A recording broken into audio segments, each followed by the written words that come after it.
Hi, Patrick. How are you? I'm good. Thanks for having me on. Yeah, we're happy to have you on the Coin Nation Summit.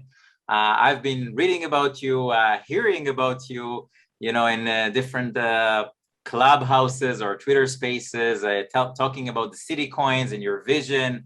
You gave lots of examples, but before we dive into this, which is amazing, I want the audience to really understand who you are first. Tell us about things you did in your past. Yeah, sure. Uh, prior to being a core contributor to the CityCoins sort of ecosystem, I uh, was the head of growth at Stacks, which is like a smart contracts for Bitcoin. It has its own token, and it's a really fast-growing ecosystem, and it's really solid. Um, I'm currently the CEO of Freehold, which is kind of like a community based sort of fund. And prior to that, my background is in online lending and essentially fintech. So I was the first employee at this company called Earnest, which went from like zero to a few $1 billion in loans in just a couple of years. And then prior to that, just doing startups and um, going to school. I like it. So financial background, finance innovation. And of course, we are the Coin Nation Summit. And, I just heard about the City Coin. It seems like we need to connect in somehow. So I'm very, very happy to have you here. And tell us, what is City Coins? What did you start here? hmm Yeah, so you can look at city coins in a few different ways. So like, some people say, this allows you to put cities in your portfolio. I, I think that there's like much more interesting ways of describing city coins and their potential impact. So I think like traditionally, people have really kind of had two major ways of voting. One was with their ballot. So they vote for a candidate and hope they win. Then like half the population kind of like hates that candidate. And maybe the person that you voted in doesn't even do a great job. And then the other way of voting is voting with your feet. You saw a lot of people leaving San Francisco when they didn't have to live there, for example. This new third way is kind of like voting with your coin. And so what City Coins allows you to do is essentially hold a stake in a coin that is related to a respective city. So um, you can imagine there being like San Francisco coin, like SFO, and then Miami coin, MIA. And you, as a coin holder, have capital flight at the speed of light. So you might not have to move from city to city, but you can essentially vote with your coin insofar as you could liquidate your SFO coins and go straight into MIA, or vice versa, MIA to SFO if you're betting on the turnaround. And these coins are also programmable. It's an open source developer sort of protocol. And right now there's hundreds of hackers that are building applications on Miami Coin, the first city coin, which we can get into in a bit. Uh, and developers are building things like proof of HODL access control to physical spaces or digital spaces. Some people are building DAOs to allow coin holders to vote on what the city's treasury uses their funds for. That last point I made there, is really an important one, which is cities automatically get essentially the cities automatically earn money from the protocol every 10 minutes forever. So there's like a protocol contribution. It's like a donation. And the more the protocol gets used, the more the city earns as a function. So, Miami Miami Coin, for example, has generated $2 million plus in protocol contributions to the city in just 14 days. Wow. And so, at that rate, Miami Coin would subsidize 7 to 10% of Miami's annual city budget. So that's in addition to their taxation. And so, for the first time ever, you essentially have the market being, the market is kind of like the market essentially has this relationship with the city now. It's very different from like something like municipal debt too, because with municipal debt, you essentially have cities are creating debt and then taxing and then selling it and then like taxing their citizens to pay it back. That's a kind of like an antagonistic relationship done out of not having enough funds from the local tax base. Whereas CityCoins is much more of like it's less out of obligation, less antagonistic, and more of opportunity and very much positive sum. Like, you can imagine, citizens and people that live in other states even holding some of the coin to kind of help the city grow essentially, or building on it. People are going to love this interview. People who are watching us right now, we are the Coin Nation Summit. We have here, just imagine, we have central banks, we have policy leaders, we have government leaders from all over the world. We have from the most traditional people to the traditional institutions to the most innovative ones. And then a lot of them are watching you right now. And why did you start with the Miami coin, and where is the road to other cities who are watching you right now and says, oh my God, this Patrick guy, I want to connect with this amazing project somehow. I want to be involved. Yeah, I mean, I will say, like, this has all been a community-based launch. There was no ICO, no pre-mine for Miami coin. There's 20 independent wallets that started Miami coin. There's no partnership with the government. The government can claim their protocol contribution whenever they'd like. It's just like reserved for them. Excuse me. How other cities are likely to roll out is just a function of whether there's interest from kind of like qualified cities and corresponding interest from their communities or the CityCoins community. So it'll be like a self-administered way of onboarding.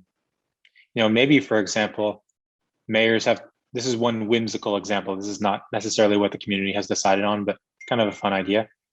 Maybe the mayors of like qualified cities, like the top cities in the world, have to put laser beams in their eyes.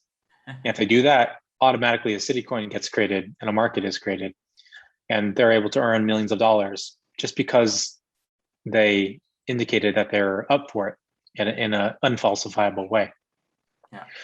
But I think every startup city is going to have a city coin. So you wouldn't have a city coin for Kabul, Afghanistan. You'd have a city coin for Seoul, Korea, or Singapore, or Tel Aviv, or Lagos.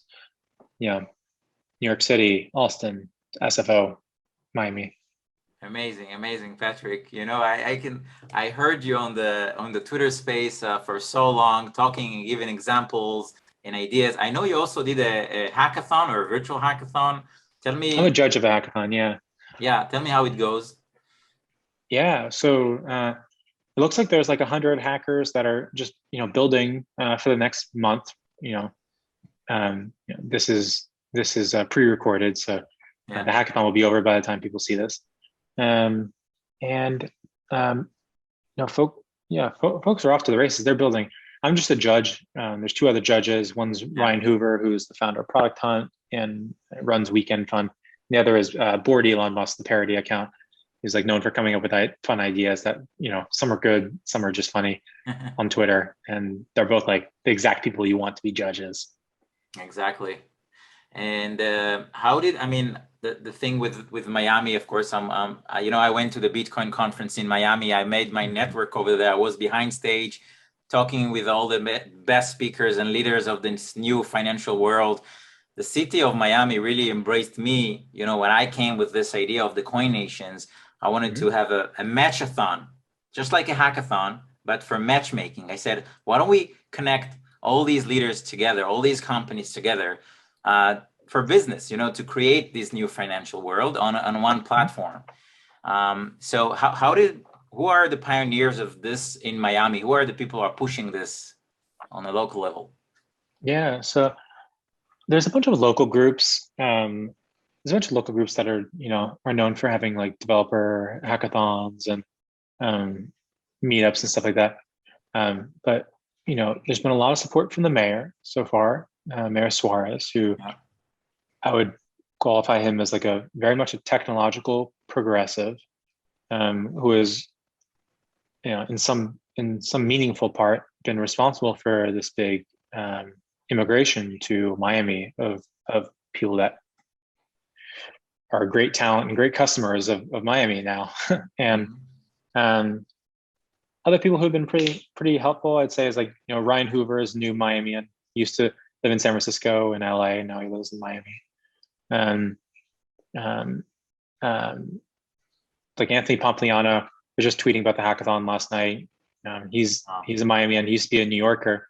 Yeah. It seems like people are just like happy in Miami. And there's also been like this guy named Dave Fontenot has been very helpful. He's been retweeting the hackathon, and he runs the world's biggest hackathon. I think it's like M-Hacks. Right? Yeah.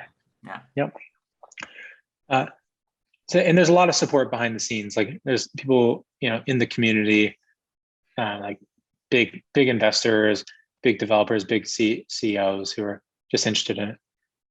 I think people just like get this idea like much more easily than they get more esoteric ideas, like on crypto. Because people know what a city is. They know if they want to support it or not. And if they support it, they're likely going to win and help win. They're going to do good by doing good, kind of thing. Yeah. And it's like a new way of civic engagement. I think people are kind of like ready for that. They're also, it's also like, I don't know, in some parts like a method for keeping the government accountable too. Just riffing here, but like, I think people see themselves more and more as customers of governments now than they did before. Like COVID in 2020 has really taught us that we truly are remote. We can like shop for jurisdictions now, and that's totally reasonable. People are moving all over the country, for months at a time, maybe now years at a time, and they're just choosing the jurisdiction based on, climate, at their, climate, the technological progressivism, tax, how much the tax burden is. I was about to say taxes, regulations. Yeah, the thing is, like, if you're paying taxes, you want to be able to see it. If you're paying taxes in San Francisco, you're not seeing it. Teachers aren't going to school to teach the kids. There's no mental health solutions in sight. There's like shoplifting, crime. People don't feel safe. So people are trying to fix San Francisco, against all odds. They're trying to fix it. And I'm hopeful that they fix it. It's a great city. But people are voting with their feet right now, and this is like a whole new leverage point that now exists. That old phrase, think locally, or sorry, think globally, act locally. Yeah, that phrase existed because people were mostly immobile, both their person and their assets. In like 2020, we realized our person is mobile. Now our assets are mobile. You can hold Lisbon coin before you move to Lisbon, or hold Miami coin before you move to Miami coin. You never even have to move there if you don't want to, but you could support them. So I think like the line between citizen and stakeholder is going to get a little more blurry now. Yeah. Which was, you already answered, my last question. I think the most important ones, because I want you to inspire the people to think about the future, think about 5 years from now, 10 years from now, where is this future between the citizen and the local leadership? How does it look? Tell me about the features. Think about the features, the examples, the ideas of what can be implemented. This is what excites me to listen to you. Yeah, sure. So I'd say, like, taking a step back, I think there's going to be a huge trend this decade.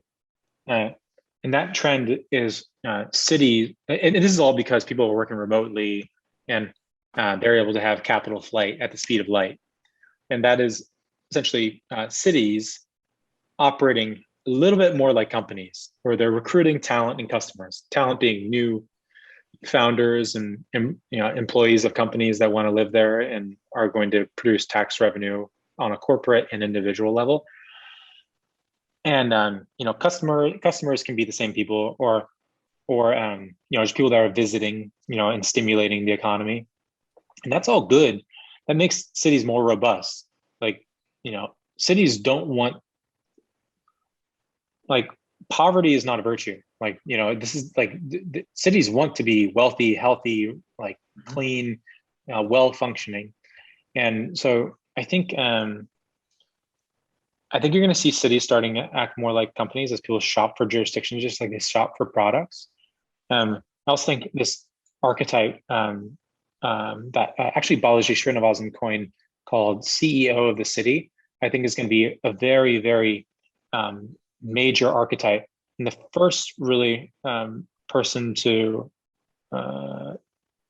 you know, be that archetype has been Francis Suarez in Miami. He really acts like a CEO, even though he's not technically he's not a strong mayor. He's technically a weak mayor, meaning he doesn't get to make unilateral decisions. There's just, checks and balances.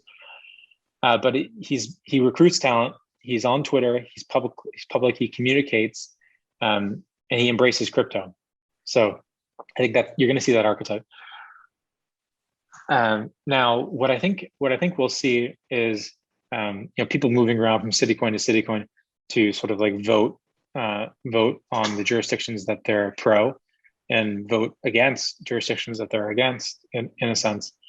I also think you're going to see developers building things like, as mentioned earlier, access controls to physical spaces and digital spaces. DAOs for not just mining city coins, but also DAOs for making decisions on how capital is allocated. It's like, the governments are going to be much more accountable as capital allocators when they have markets attached to them, essentially grading them on how well they allocate capital. So if you're spending all your money on the police, it's like, well, maybe the market doesn't like that. Maybe the market wants you to spend money on recruiting crypto startups, and maybe specifically crypto startups that build out that protocol and add more apps to it. And maybe the market also rewards doing good, like making sure the citizens of the city are happy, healthy, educated, kind of thing. And so it's gonna be really interesting to see this play out. This is an additional source of revenue for cities. They can pick up if they want to, and it's significant. And if they choose not to participate, essentially they're choosing to, in my opinion, they're choosing to stay in the past, and they haven't yet updated their logic to essentially the internet. Mayors can't just look down and be like, okay, I'm just talking to my citizens and only my citizens.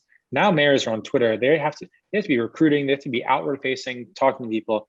And CityCoins is one more tool, one more point of leverage that I think improves governments. One last thing I'll say, maybe last thing is like, these old institutions we have, like, traditional governments, I don't think they're worth throwing out. There's a lot of like crypto anarchists that just, they don't trust anyone. They don't want any government in any of their business. And then I get the spirit, like I do. Like, I'm a Bitcoiner. I love Bitcoin for all those reasons. Kind of, it's like a hedge. But I think we should retool these new institutions with these old institutions with new tools so that they can be more accountable and perform better, instead of just throwing them away. And I think this is like the fastest route to doing that. If they give her a place in the future with like some all blockchain on chain thing, so be it. But like, they already have the democratically elected governance structure in place that has like hundreds of years of testing. And it's just about filling the seats with people who know how to do jobs well, like Suarez, for example. Yeah, I totally agree. And this is what we can do here on the summit. We can connect, we can educate. Education is a big thing here, and bring more people to the table, not excluding them, but actually including them, embracing them, empowering them with the tools that you're building. It's amazing. It brings me a lot of hope. You spoke, and I feel a lot of hope. And what you're doing is hope, and hope for many other cities, and what we are doing in the Coin Nations, many other nations that will embrace these solutions and tools. Thank you very much, Patrick. How can people follow you personally and the company? Where's the best place? Sure. There's no company. I mean, like, when I say it's truly decentralized, it's truly decentralized. Like, I don't have any power anyone else doesn't have. Exactly. There's no pre-bind, no ICO. On Twitter, I'm Patrick W Stanley, at Patrick W Stanley. And the project CityCoins that I'm contributing to is just at mine CityCoins, like mining Bitcoin, mine CityCoins. And if you want to sign up for the newsletter, just go to citycoins.co, and there's a newsletter there that folks are getting a bunch of updates. Oh, and one last thing, there's a huge sort of Discord community where people are chatting, called chat.citycoins.co. It'll just take you to a Discord, and just like a bunch of helpful people that are building stuff, helping each other. It's really nice. Yeah, I saw you on the Discord. We are also on Discord. And I'll definitely encourage people to join the hackathons, join the community, and be involved. Thank you very, very much. It was an excellent interview. Thank you. Appreciate it. Thanks so much. Bye-bye. Take care.